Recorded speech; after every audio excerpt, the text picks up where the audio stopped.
Inilah Injil suci menurut Lukas.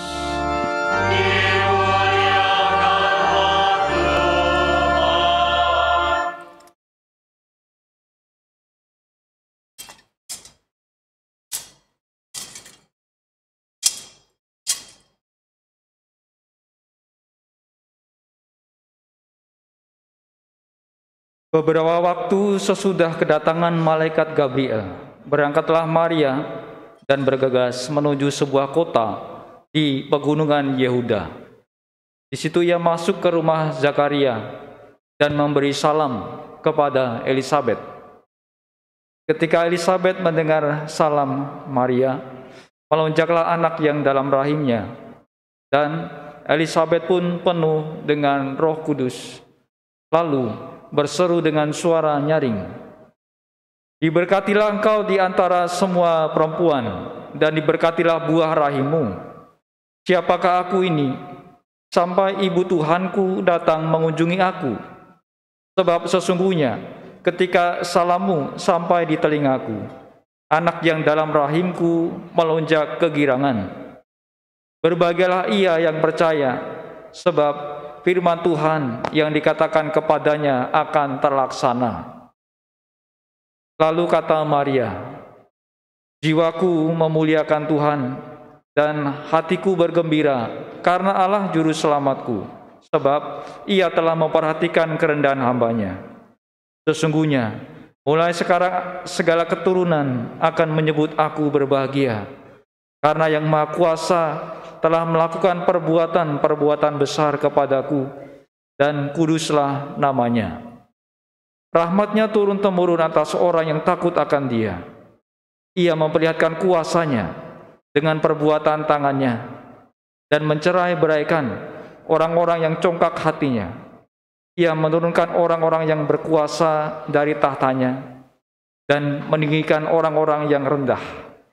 Ia melimpahkan segala yang baik kepada orang yang lapar, dan menyuruh orang yang kaya pergi dengan tangan hampa. Ia menolong Israel hamba-Nya, karena ia mengingat rahmat-Nya, seperti yang dijanjikannya kepada nenek moyang kita, kepada Abraham dan keturunannya untuk selama-lamanya." Kira-kira 3 bulan lamanya, Maria tinggal bersama dengan Elisabet, lalu pulang ke rumahnya.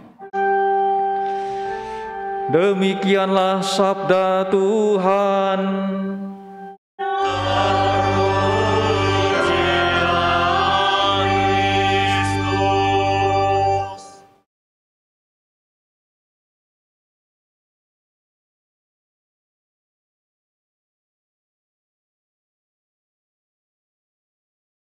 Saudara-saudari sekalian yang dikasihi Tuhan,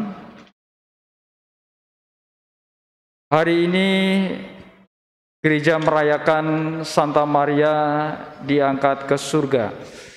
Santa Maria menjadi salah satu sosok yang sangat dihormati dalam gereja Katolik. Begitu hormatnya kepada Santa Maria, sehingga gereja memberikan ajaran bahwasanya Maria itu diangkat ke surga dengan jiwa dan raganya. Saudara-saudari sekalian, hari raya Santa Maria diangkat ke surga biasanya dirayakan pada 15 Agustus. 15 Agustus itu Senin, esok. Kemudian gereja menetapkan hari raya Santa Maria diangkat ke surga dimajukan minggu, agar perayaan lebih meriah, umat yang hadir juga lebih banyak. Kalau hari Senin, mungkin umat yang hadir nggak banyak. Nah, itulah ada suasana hari raya yang dapat kita rayakan bersama. Saudara-saudari sekalian, kita menghormati Santa Maria, itu yang perlu dipahami. Kita bukan menyembah Santa Maria, karena yang kita sembah itu adalah Allah. Nah, di sini maka perlu kita pahami ya, kita menghormati. Hanya Allah lah yang kita sembah. Santa Maria kita hormati karena Dia adalah Bunda Kristus Sang Juru Selamat. Saudara-saudari, dalam permenungan kali ini Saya menyarikan tulisan dari Bapak Uskup Ignatius Suaryo dalam salah satu bukunya, yaitu tentang Injil yang kita dengar tadi.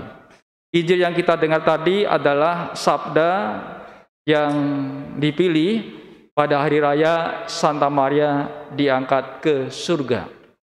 Dalam Injil tadi, Maria itu kemudian katakanlah mengidungkan sebuah kidung yang kita kenal dengan Kidung Maria atau Magnificat.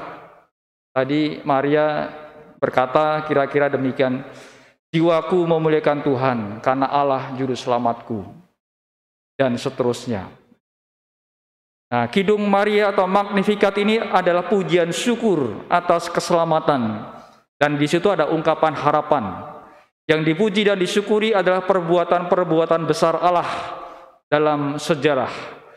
Meskipun disebut Kidung Maria, pastilah bukan Maria yang mengarangnya, karena Maria sudah mengidungkan pujian yang sangat serupa.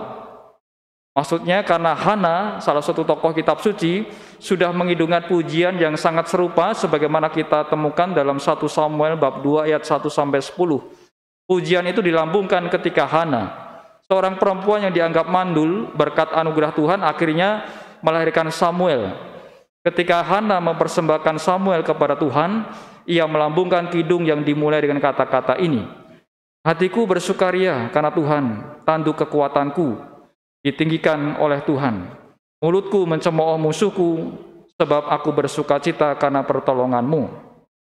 Rupanya kidung ini sangat populer di antara komunitas yang disebut orang-orang miskin. Komunitas itu percaya penuh kepada Allah sebagai satu-satunya yang dapat diharapkan dan diandalkan. Ketika harapan mereka terwujud, mereka menyanyikan kidung ini. Sesudah Yesus bangkit, komunitas ini menjadi yakin, seyakin-yakinnya bahwa harapan mereka tidak salah. Jaminannya adalah Kristus yang bangkit itu. Maka sesudah kebangkitan, kidung yang semula sudah populer itu digubah, dijadikan kidung keselamatan sebagai buah wafat dan kebangkitan Kristus. Maria yang menyanyikan kidung ini adalah wakil dari orang-orang miskin yang percaya dan mengalami keselamatan serta yakin bahwa harapan mereka terpenuhi dalam diri Kristus. Saudara-saudari terkasih, perbuatan-perbuatan besar Allah yang dirayakan itu adalah karya-karya Allah yang membebaskan orang-orang miskin. Mereka ini adalah orang-orang yang sungguh miskin dalam arti harafiah. Harapan mereka terpenuhi dalam diri Kristus. Kristus menyatakan bahagia bagi orang-orang miskin, lapar, menangis, dan dibenci. Ia sendiri mati sebagai orang miskin yang dianiaya, namun tetap menaruh kepercayaan kepada Allah. Kepercayaan Kristus tidak sia-sia, karena akhirnya Allah membangkitkan dia, mengangkatnya menjadi juru selamat. Karya besar Allah inilah yang dirayakan, disyukuri, dan dipuji. Saudara-saudari sekalian, Maria yang berkidung adalah wakil kaum miskin yang sudah mengalami karya penyelamatan Allah. Titik tolak kidung Maria adalah pengalaman pribadinya yang dilibatkan dalam rencana penyelamatan Allah. Ketika Maria itu diberi kabar bahwa ia akan menjadi bunda sang penyelamat, Maria seolah-olah dicabut dari irama hidupnya yang sudah mapan, dan ia membiarkan dirinya dituntun oleh Allah ke tempat atau ke masa depan yang sama sekali tidak jelas. Kendati terkejut dan bertanya-tanya dalam hatinya, Maria sampai kepada keputusan, jadilah padaku menurut perkataanmu itu. Keputusan ini didukung oleh Elisabeth saudarinya yang penuh dengan Roh Kudus berseru, berbahagialah ia yang telah percaya. Maria ditampilkan sebagai orang yang percaya. Dalam kepercayaan itu, ia mengalami karya penyelamatan Allah yang telah memperhatikan kerendahan hambanya. Karena yang Maha Kuasa telah melakukan perbuatan-perbuatan besar kepadaku.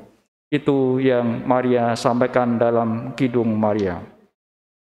Saudara-saudari sekalian, pengalaman pribadi akan keselamatan itu tidak membuat Maria kemudian berhenti pada diri sendiri. Bersama dengan kidung, semakin dalam pula pengalamannya akan Allah. Maria lalu memandang sejarah itu sebagai karya-karya Allah. Dan dengan kata lain, Sejarah itu dialami sebagai medan karya Allah yang dapat dialami. Dalam kidung ini berkembang pengalaman akan Allah yang dapat diamati dalam berubahnya kata ganti orang pertama, yaitu aku, yaitu Maria pada awal doa, lalu menjadi orang ketiga, ia atau Allah pada langkah selanjutnya. Nah, saudara-saudari sekalian, kidung Maria ini juga menjadi kidung harapan. Maria itu melihat bahwa sejarah umat manusia itu dari sudut pengharapan. Allah datang untuk menyelamatkan umat manusia dan dunia. Ia berharap pada waktunya rencana Allah itu akan menjadi kenyataan. Kalau menurut saya, kalau kita melihat pengalaman hidup kita sehari-hari, kalau kita melihat dari sisi kidung Maria, yang Maria percaya ada sebuah harapan ke depan, kita juga dapat belajar dari sini, bahwasanya kita senantiasa melihat ada sebuah harapan dalam hidup kita. Dalam setiap pengalaman hidup kita, masing-masing kita mengalami beraneka macam peristiwa hidup, ya. Kadang-kala peristiwa yang kita syukuri, ya. Kadang-kala peristiwa yang menyulitkan. Nah, kalau kita percaya bahwa Allah itu tetap berkarya dalam setiap peristiwa hidup kita, baik itu dalam suka dan duka, itu Allah pasti punya kehendak. Ketika kita berjumpa dengan orang-orang di sekitar, dalam pekerjaan, dalam studi, sekolah, dan seterusnya, itu Tuhan punya rencana. Tidak sekedar kemudian kita bekerja di suatu perusahaan tertentu, tidak sekedar kita keterima di sekolah tertentu, tetapi Tuhan mau berkarya di situ. Kita ketemu dengan orang-orang tertentu, disitulah rencana Allah mau terlaksana dalam diri kita. Tinggal kita kemudian memahaminya atau menyadarinya atau tidak.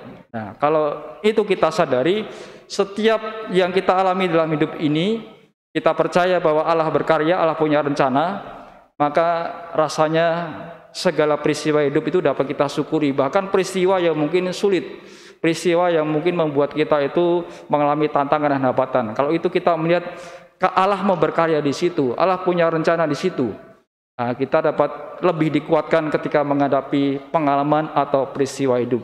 Ada sebuah harapan ke depan. Ada sebuah seperti Maria ketika dia menjalankan ketaatan kepada Allah, itu dia punya harapan. Karena Allah menyelamatkan dia, dia merasa mendapat keselamatan dan ia terus maju, ya. Dia terus berjuang.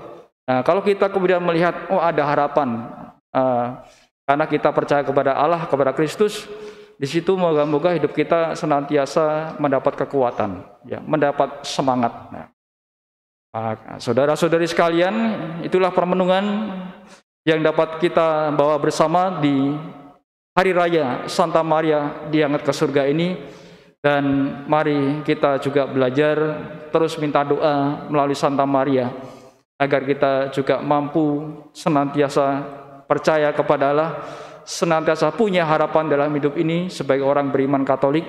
Dan kita juga mohon agar Santa Maria senantiasa menyertai kita dengan doa-doanya, hingga dalam setiap peristiwa hidup yang kita alami, apapun itu, baik itu bahagia, susah, senang, suka, dan duka, kita dapat mensyukurinya dalam rangka bahwa Allah itu mau berkarya, punya rencana dalam hidup kita masing-masing.